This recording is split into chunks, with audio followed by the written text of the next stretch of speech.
embracing culture, right and wrong, and that means that basically the way I've constructed the exhibition, there's a lot of different people within this exhibition that understand the culture and know the rights and wrongs, but they all come from a different life.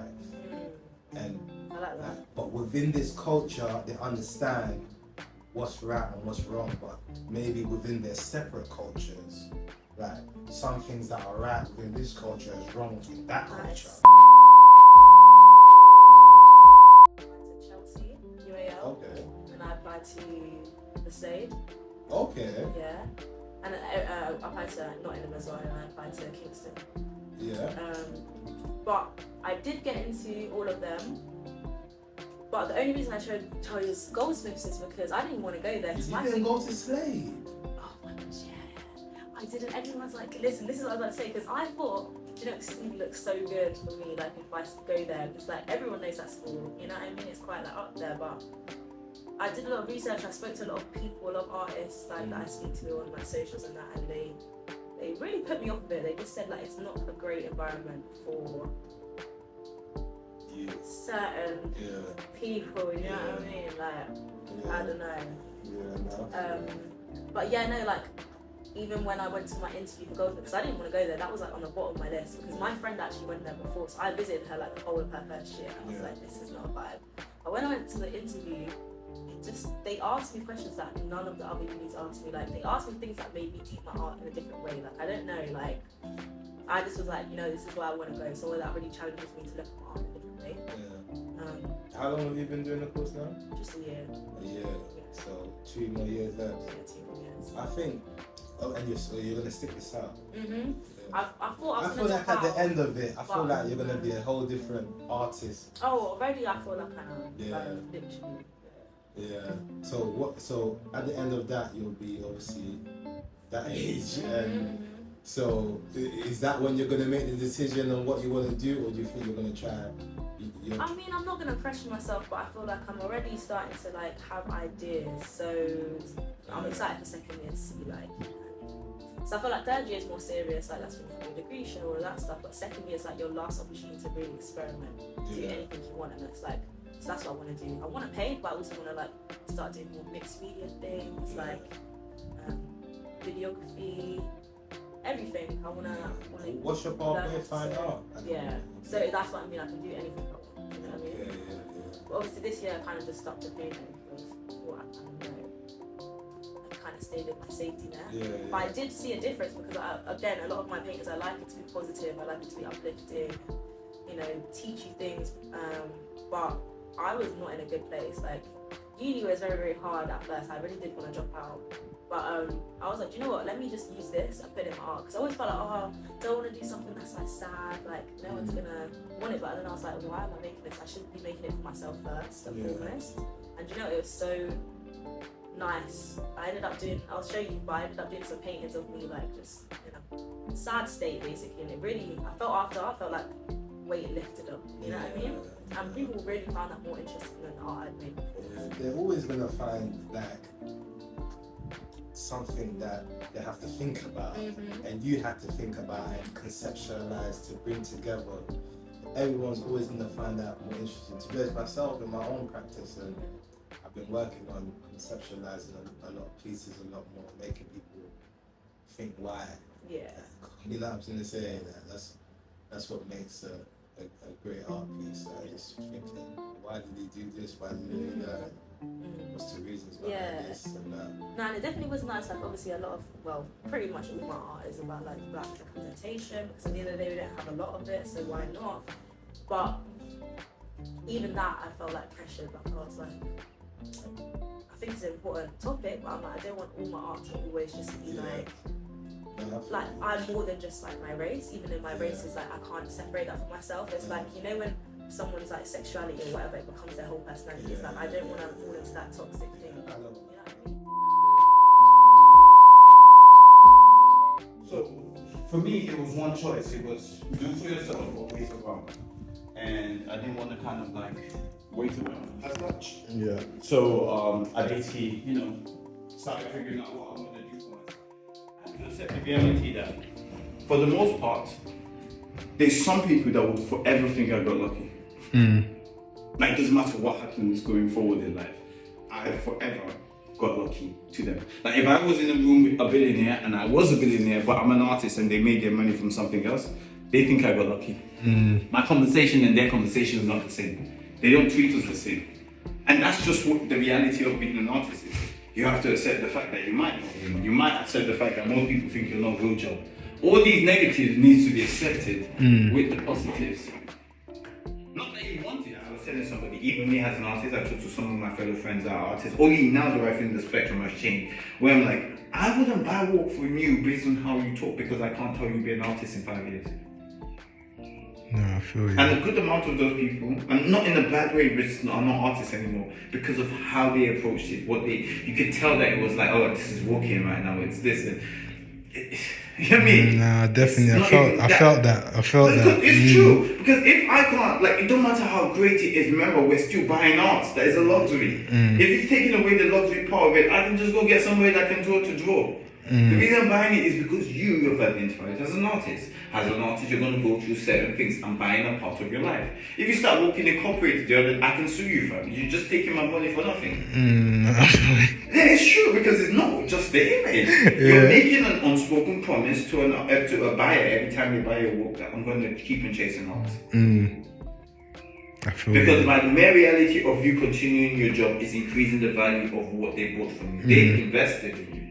No, I feel you. I hope definitely you don't feel you see on it that way. Yeah. And how dare you now sit down in a place and you want to talk with people that actually think of it from the spectrum and and you're like, oh no, but I should do. You want to wake up some days and not paying, some other days do whatever you want, other days go and do another job because it's easier, do this other stuff. At the same time, want the same price as someone that's 90 days soul painting, not soul painting, doing the same work. Don't make sense. Come on. It's like that's a good lesson you taught the socials here still for the upcoming artists. You gotta put your life into it. Right, so take 3. Do you say take 3? Take 3. So alright. So my name is Dzi Dzi, and I'm an artist, full-time artist between Germany and London. And I would say I'm naive, expressionist, and figurative abstract painter.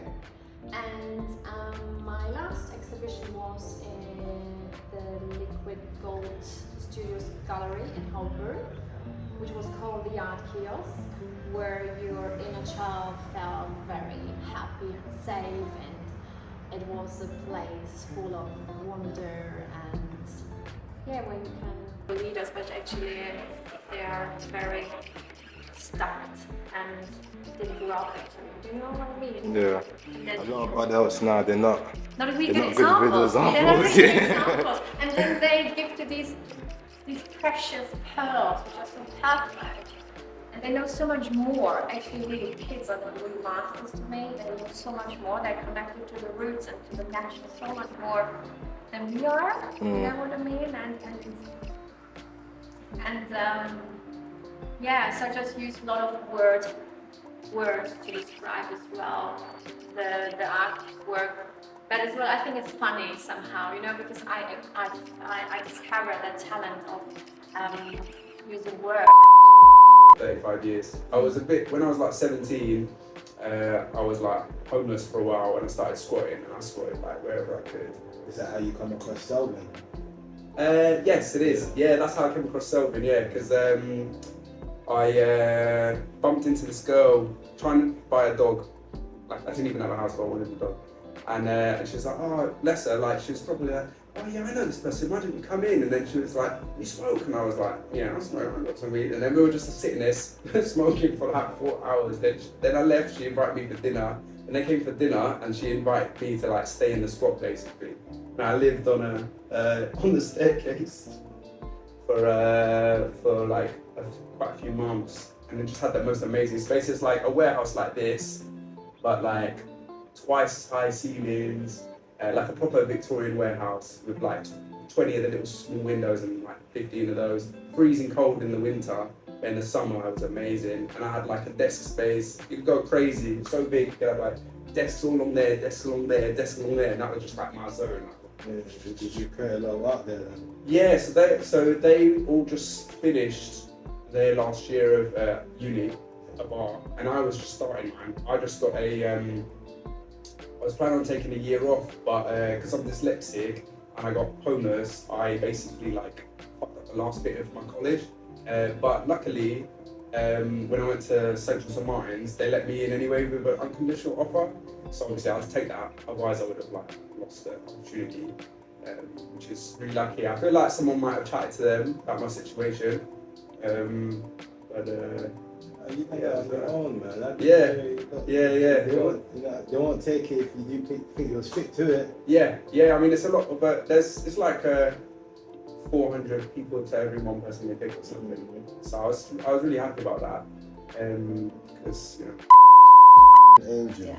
Well, I found I do this. I have this process where I take my eye for a walk. So I go out and I just like. And then, is it these nuts work? Yeah. So I take my eye for a walk and I do the school run with my daughter quite often. She goes to school in King's Cross, and I was just on my way down and I saw a pair of workman's gloves on the pavement, and I looked at them and they were kind of the shape of angel wings. Okay. So I took a quick snap, and this painting came from the workman's gloves. Right. And it's those sort of colours in the background because they were slightly pavement-y colours. Mm-hmm. And there were some shadows that sort of, and a kind of circular part of the paving stones that just prescribed the shape of the angel. So that's why she's an Islington angel, is because she literally was conjured up from the streets of Islington. But it's nice because everyone from Islington will have a different kind of perspective on. Yeah. Initially, when I heard Angel Incident, just for me personally, I used to play for a football team when I was young, for like 3 years, called Angel Islington. So when I saw Islington Angel, it's like, you know what I'm trying to say? Yeah. It just made me remember about my past. But a lot of people will like have something resonate. I grew up on Essex Road, so I grew up around here as well. Yeah, so I was I'm born around definitely here. an Islington baby. So yeah, that's why I really wanted to make this a part of the exhibition and part of what we're saying, because again, we probably come from two different worlds, but we've connected somehow because our love of art, and that's what's beautiful about it. And why I was attracted to you guys is because I love the work of the other artists. And it's quite rare for me to look at a gallery or something and not think a bit O-level art, GCSE art, you know, but or a bit boring. Yeah. Like the colours can be quite. I think a lot of British people paint with very neutral colours, and you know, you walk into a gallery and it's all a bit blue and brown. It's a bit. But the painters or the paintings that you have are bold and bright, and the canvases are big, and it's just wow, you know. I appreciate that. And I love colour. I've definitely got a colour obsession. So I think, you know, that was my way of like, oh my God, they're all black men and I'm a middle-aged white woman, but we seem to have this love of colour and boldness in common. So I thought it was worth.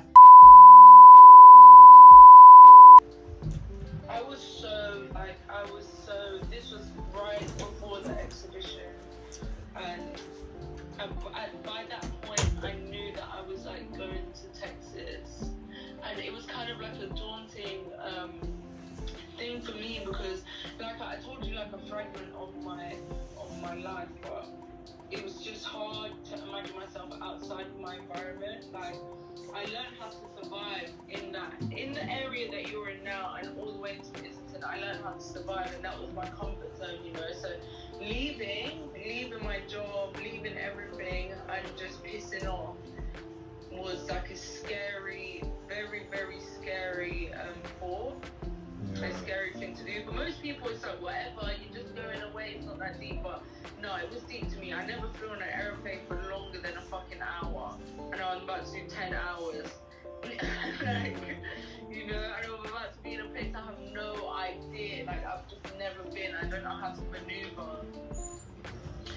And yeah, so I was scared and really just like kind of not depressed, but just in my head. And that's where that painting came from. I was just in my head and I was just like, I need to paint one more piece for this exhibition that just is a good send-off, you know, for my emotions. And I just painted that. But like now I'm in a place, like I've spent 3 months, well 2 months away, it will be 3 months soon. But I spent so long away, and yeah, I've painted a bit here, but I'm starting to not know who I am as an artist. And so these past few weeks I haven't even painted at all, because I'm just like, or I haven't even drawn, I haven't done anything. I'm just like, I need to be more like you, basically. I want to just paint for me, not show anyone nothing, and just figure out what I want to say again. And because about 2001, degree in fine art. So, so we did that. Then I specialised in painting, basically painting and drawing. And then I guess after that, yeah, that was an odd time actually, because then I moved out. Actually, my mum kicked me out. But then I went on a weird journey basically. After that, did a few small exhibitions. I didn't really like. It's been a bit of an odd one, because the thing is that like I guess my sister, like she's not well, you see, so I had to look after her for quite a bit. So really, in terms of actually really trying to actually do that, but also trying to look after her as well was very difficult. So it was a bit of a weird one, juggling all this stuff. So I've always kind of done it basically. I mean, I've sold work, I've done commissions and stuff, but not as much as I should. So really, like, I'm not getting much more into it now. I think I've just been a bit all over the place. No, that's good to hear. So yeah, I mean, like, I think because actually ArtViaYou a few years ago, I think it was a few years ago, there was an exhibition, I think when Rory was in it, there was one in Soho.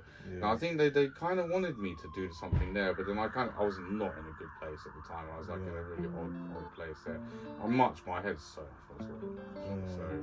but like, yeah, so it was.